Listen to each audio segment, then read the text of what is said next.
You happy new year. Thanks भैया, same to you. तो फिर क्या है आज का स्पेशल?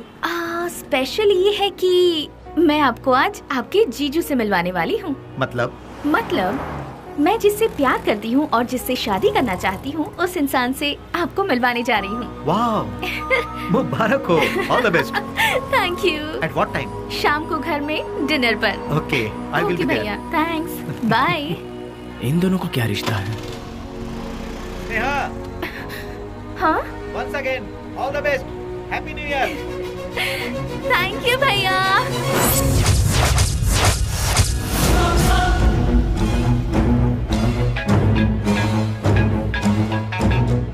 बोल बाबू। बेली, स्नेहा कौन है जानता है?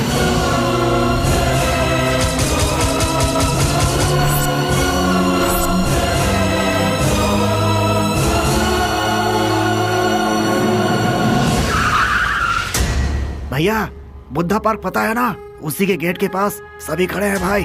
सीधा गेट क्रॉस करके आगे निकल जाओ भाई, फिर सबको घेर लेंगे। बहुत सावधानी से काम करना पड़ेगा। Happy new year. I love you.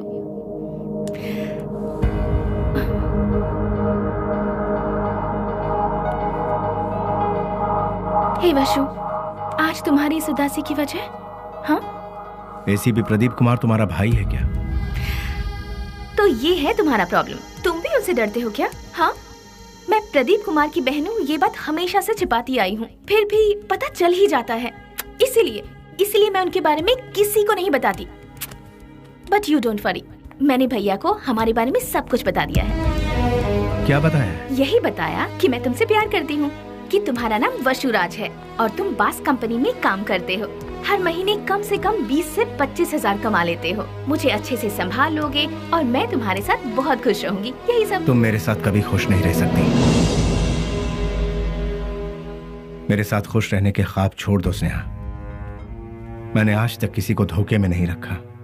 और तुम्हें बास का मतलब जानना है ना? जैसा तुम सोचती हो वैसी कोई सॉफ्टवेयर कंपनी नहीं है ये। हफ्ता वसूली करने का और सुपारी लेकर खून करने वाला एक काम है। मेरा नाम वसुराज है, लेकिन लोग मुझे जिस नाम से जानते हैं वो है बेली।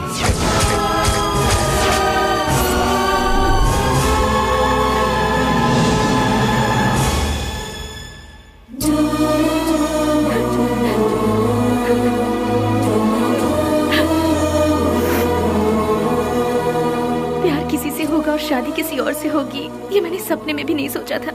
जिससे मैंने प्यार किया उससे शादी करूं, जिससे शादी करूं उसके साथ पूरी जिंदगी गुजारूं, ऐसा सोचा था। सुनो, अपने सारे गुनाहों को कबूल करके खुद को पुलिस के हवाले कर दो, तो शायद तुम्हारी सजा भी कम हो जाएगी। और मैं तुम्हारे आने का इंतजार करूंगी। तुम्हारे बाहर आने के बाद जिंदगी जीने के बहुत सारे रास्ते हैं। हम सुकून के साथ आराम से जिंदगी बिताएंगे। स्नेहा, पुलिस के आगे अगर सरेंडर हुआ तो सजा कम नहीं होगी, डायरेक्ट एनकाउंटर हो जाएगा। जितना तुम सोचती हो उतना जीना आसान नहीं है। महान लोगों ने हमें जीने के लिए 3 राहों पर चलने को कहा है। गांधी जी ने कहा है, कोई एक चांटा मारे तो दूसरा गाल आगे करो। चोरी मत करो, खून मत करो। बड़े बड़े संतों ने यही कहा है। लालच मत करो, लालच ही संकट की जड़ है, ऐसा बुद्ध ने कहा है। लेकिन आज उनको मानता कौन है? आज इंसान को जीने के लिए इन 3 रास्तों पर चलना होगा। सर कटा के जियो, सर काट के जियो, या फिर सर झुका के जियो। तुम तीसरे वालों में से सर झुका के जीने वाले, लेकिन मैं सर कटवा के जीऊंगा। वो भी नहीं तो सर काट डालूंगा, और अगर ये भी नहीं हो पाया तो खुदकुशी कर लूंगा। इस धरती से बोझ भी कम हो जाएगा और जनसंख्या भी कम हो जाएगी। इस जमाने में जो डर डर के जीता है उसे उसका साया भी डराता है। ये बात तो सारी दुनिया जानती, और तुम हो कि मुझे इस बात से उल्टा पाठ पढ़ा रही। मैंने भी कोशिश की थी कि अपना सर झुकाकर लोगों के सामने इंसानियत से जीऊं, लेकिन क्या हुआ? कुछ नहीं। भूख, प्यास, गरीबी, ना पढ़ाई लिखाई, ना रोजगार का ठिकाना। इसीलिए मैंने लोगों के सर काटे, क्योंकि अगर मैं ऐसा नहीं करता तो कब, कहां और कौन किस तरह मेरा सर कलम कर देता मुझे पता भी नहीं चलता।